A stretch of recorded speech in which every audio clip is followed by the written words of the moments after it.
बच्चों, हिंदी साहित्य की कक्षा में आप सभी का स्वागत है। हिंदी साहित्य की कक्षा 3 का अध्याय संख्या 1 उमड़ घुमड़ आए मेघ को आज हम पढ़ने जा रहे हैं। ये एक कविता है। हिंदी साहित्य हम सभी को बोलना यानी सिर्फ भाषा ही नहीं सिखाता, अपितु जीवन जीने की कला, उसके महत्व और हमें मूल्यों से भी अवगत कराता है। तो आइए इस अध्याय को प्रारंभ करते हैं। ये है अध्याय संख्या 1, उमड़ घुमड़ कर आए मेघ। ये एक सुंदर सी कविता है। आइए शुरू करें। उमड़ घुमड़ आए मेघ, पानी भर भर लाए मेघ। यानी उमड़ घुमड़ कर कौन आ रहे हैं? मेघ। मेघ अर्थात बादल आ रहे हैं और अपने साथ में वो क्या भर कर ला रहे हैं? पानी को अपने साथ में वो भर कर ला रहे हैं।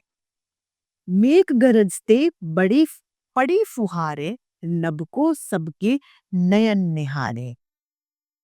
मेघ गरजते, जब बादल गरजने लगते हैं यानी बोलने लगते हैं, तो उसमें से फिर फुहारे यानी हल्की हल्की सी बूंदें आने लगती हैं। नभ को सबके नयन निहारे, सभी लोगों को नभ यानी आकाश की तरफ सभी लोगों की नजरें होती है। बादल शीतल जल बरसाते, टर टर मेंढक टर्राते। बादल ठंडा जल यानी शीतल यानी ठंडा पानी बरसाते हैं। बादल से जो बूंद आती है वो कैसी आती है? ठंडी ठंडी।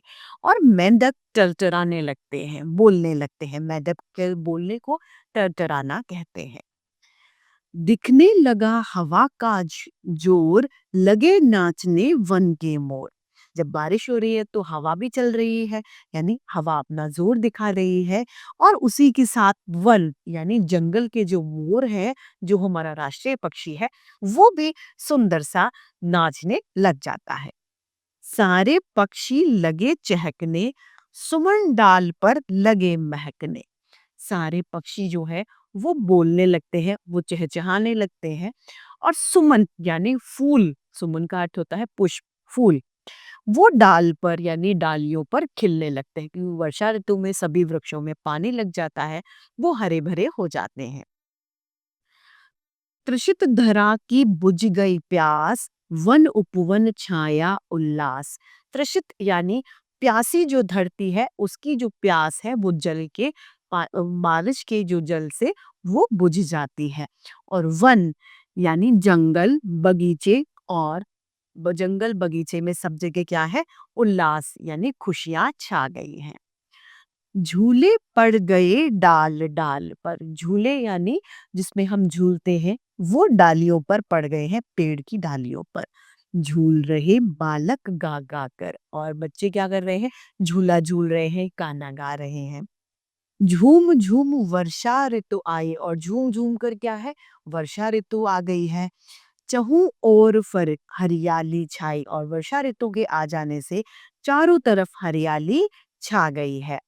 तो आइए इस कविता को फिर से एक साथ दोहरा लेते हैं।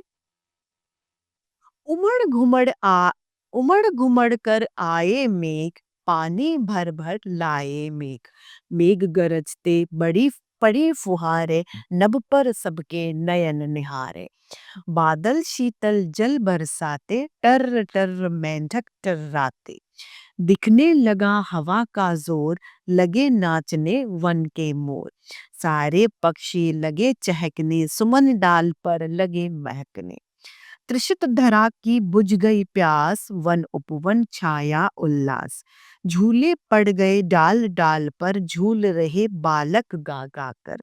झूम झूम वर्षा ऋतु आई, चहु और हरियाली छाई।